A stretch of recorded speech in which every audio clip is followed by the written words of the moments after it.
নমস্কার বন্ধুরা, ড্রয়িং একাডেমিতে স্বাগত। আজ আমি একটা গাছ আর একটা খুব সহজভাবে ঘর এঁকে দেখাবো। চলুন কিভাবে আঁকছি দেখে নিই। আমি সোজা একটা লাইন কেটে নেব।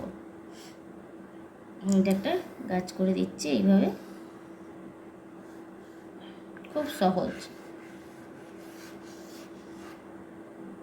এখানটা একটা ঘর করে নেব।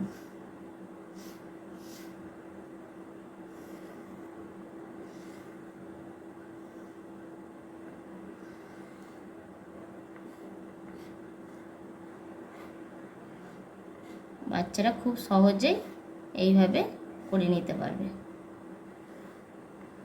এটা দরজা।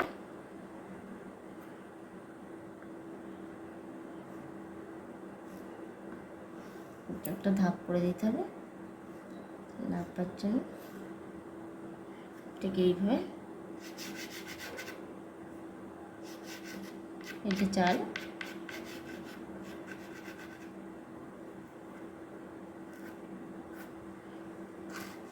দেখুন বন্ধুরা, খুব সহজে একটা কাজ আর একটা ঘর এঁকে নিয়েছি। আমরা বাচ্চাদেরকে এইভাবে শিখিয়ে নিতে পারবো। আর আমার ভিডিওটা যদি ভালো লাগে অবশ্যই চ্যানেলটাকে সাবস্ক্রাইব করে দেবেন আর অবশ্যই পাশে থাকবেন।